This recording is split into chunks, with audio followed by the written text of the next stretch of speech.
In this world, guides don't fight. She does. Her spirit is a kraken, born for the deep, built for war. He's an S-class Sentinel. His spirit is an orca. This is not Finding Nemo. Subscribe for daily updates. After leaving the military compound, Claire said goodbye to Roy and boarded the bus home. She leaned against the window, watching the city slide backward in streaks of light. The people in the White Tower were probably right. She suffered from emotional deficiency. Most of the time, she felt very little. No sharp joy. No deep sorrow. A guide without strong feelings. Claire had no real memories of childhood. Only fragments. A powerful Sentinel mother. A gentle guide father. Fire everywhere. A small girl curled in her mother's arms while her father dulled her senses, lowering sight and sound and pain, so she wouldn't feel terror as the world burned. One fire made her an orphan, and the White Tower raised what remained. Outside the bus window, rain grew heavier. Night thickened, dark as ink, and suddenly, a thought surfaced. That fish. No. That Sentinel. Was he still sitting in that alley? The rain continued to fall. Caleb sat in the dim alley until Edgar Finch arrived to collect him. Their former instructor, Director Caldwell, needed his blade again. A few days later, the Earl's estate prepared for a grand banquet. Nobles, high officials, even members of the royal family would attend. Inside the estate's lounge, Sentinels moved in quiet efficiency, ironing uniforms, adjusting collars, fixing hair. Caleb pulled on black gloves, secured his sidearm, and stepped out. Caldwell was already briefing Edgar and the others. As head of security, he rarely needed to explain details. Orders were given. Authority asserted. Caldwell had a standard when selecting his people. Those he promoted personally were always beautiful. Well-built, well-shaped. Men or women, it didn't matter. He understood the upper world well. To survive among decadents, everything had to please those above. That was his method. One of the reasons he had climbed from academy principal to where he stood now. He liked Caleb. Caleb was a fine blade, sharp, vicious, reliable when it mattered. But Caldwell didn't want a man.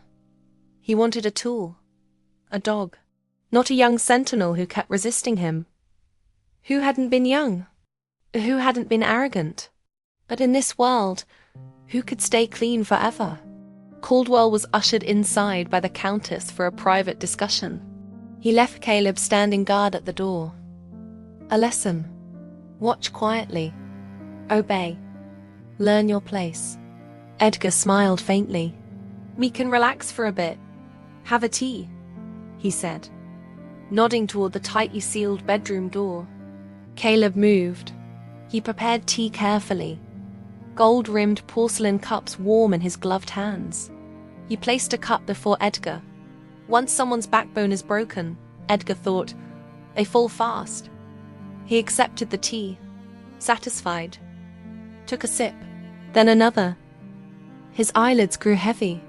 In the haze, he felt black-gloved hands catch the cup as it slipped. Caleb supported his head, lowered him gently, ensuring he would sleep for a long time. He rinsed the cup thoroughly in the sink. Every motion precise. Calm. Without emotion. Edgar still thought Caleb was the same arrogant cadet from the academy. He was wrong. Years at the Northern Sentinel outposts had changed Caleb more than anyone. Things he once couldn't do, or wouldn't, had become second nature. Caleb locked the lounge door behind him. Then he reached up, removed the vent cover, and slid into the ceiling like a fish returning to water. He expanded his senses to the limit, covering nearly half the estate. The overload sent pain lancing through his skull. Every step felt like walking on blades. His target was the Earl's bedroom, a hunter of the deep, starved for too long, finally catching the scent of prey. Below, Imperial sentinels drank beneath crystal lights, their uniforms pristine, their pay generous. They laughed loudly, talked nonsense, drowned in alcohol and perfume. Very few of them remembered what it meant to be a soldier. To border sentinels, the capital was a dream, a promised land of warmth and abundance. They didn't know it was only a shell, rotten inside. A faint conversation drifted from a side room. Caleb froze. A woman's voice. "Claire, are you really going into the contaminated zones? Is it because of the broken engagement?" Claire's voice answered calmly. "I'm going because I choose to. It has nothing to do with anyone else." Just a few words. Cool. Flat. They struck his mind like thunder. Her? She's here. With only that voice, her image rose clearly before him. Pale face. Cold expression. Parting the crowd. Standing before him on the platform. He remembered her fingers lifting his chin. The motion had been rough, but the water she gave him was clean, warm. No truth serum. No tricks. That single cup had pulled him back from collapse, returned his strength. She reminded him of a knight, the kind who offered respect before a duel. In that mental ocean, she wanted a fair fight. No cruelty, no shortcuts. That kind of pride only true warriors possessed it. Caleb shook his head, forcing his focus back to the mission. Perhaps he didn't notice, but somewhere deep in that deep sea of memory, something pure had formed. A small white pearl, quiet, unnoticed, resting inside a shell, glowing faintly. Inside the Earl James's bedroom, a massive aquarium dominated the space. The Earl stood before it, feeding the rare creatures he had collected. The banquet outside raged on. James had no interest in endless parties. He preferred collecting. Strange things, shining things, things that were once human or no longer were. Those who lived at the top of the White Tower often developed peculiar tastes. Power was suffocating, wealth excessive. James murmured a prayer, picked up a pale, severed limb from a tray, and dropped it into the tank. It belonged to a mutated creature. Once, perhaps, it had been human. Now it was something else. James liked this specimen very much. He remembered how much effort it had taken to acquire it. How many sentinels had likely died in contaminated zones for it. Everything was worth it. Beauty like this always soothed him. James leaned closer to the aquarium, watching the creature feed, watching it struggle, watching something almost human flicker across its face. Then the reflection changed. A presence appeared in the glass, cold eyes mirrored among swaying plants and polished stones. Like a ghost surfacing from the water. James spun around. Instinct took over. His spirit surged forward. A caiman erupted into existence. Armored scales reinforced, jaws engineered for crushing force. A predator built for explosive violence. The beast expanded mid-air, lunging for the intruder in a single lethal snap. James had lived in luxury for years, but he was still in a class sentinel. The assassin didn't retreat. He charged. Breath to breath, distance collapsed. When the world caught up, violet eyes looked down from above. A blade rested against the Count's jeweled throat. Too fast, too precise. James realized, too late, that his caiman had bitten something solid. Bone. Flesh. He stared in disbelief. Its jaws were locked around an orca. At the edge of death, most people hesitate. This man didn't. Caleb Cole summoned his spirit fully and shoved it into the caiman's mouth like a living shield. Damage to a spirit meant agony to the body. Debilitating. Crippling. The orca's tail split under the crushing force. White bone showed through torn flesh. Caleb didn't move. Didn't flinch. The knife stayed steady at James's throat. A madman. Cold sweat finally broke across the Count's skin. "What do you want?" James bowed his head, scrambling for time. I came back from Contamination Zone 35.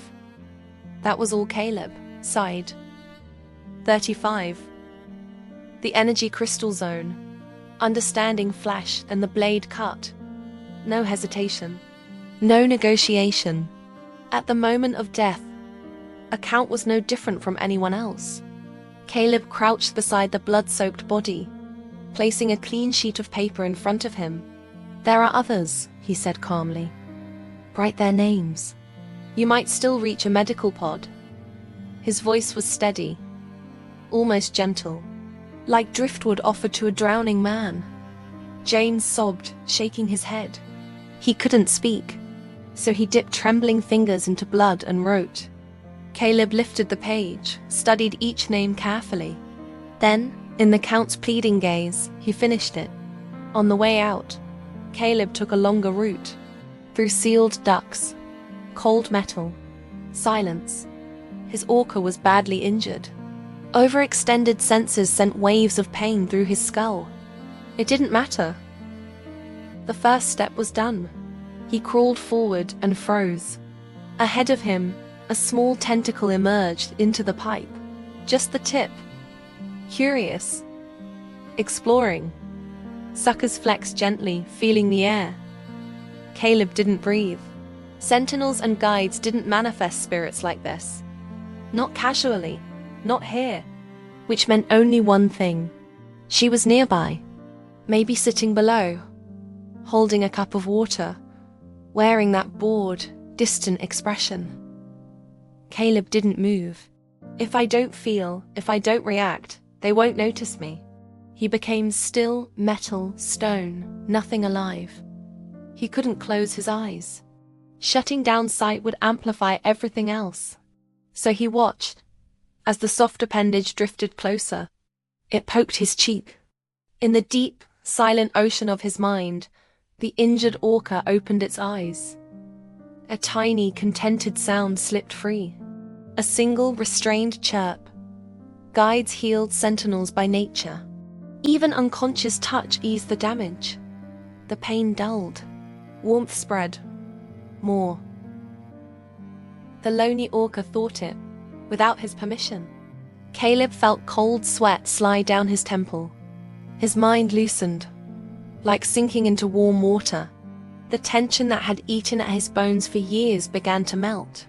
So this was a guide. No wonder everyone wanted one. A flicker of emotion escaped him. The tentacles froze.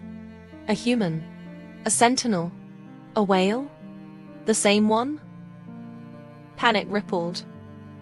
Caleb closed his eyes. He'd lost again. To this guide, he reached up, pulled the startled tentacles away, cleaned the traces, and crawled forward in silence. Whatever. He wasn't afraid of death. Why fear embarrassment? The tentacles scattered, making space for the large, silent presence passing through. Below, Claire Arden gasped and stood. Someone was in the vent. A wounded sentinel. Someone she knew. She looked up at the ceiling. Her tentacles had done something significant.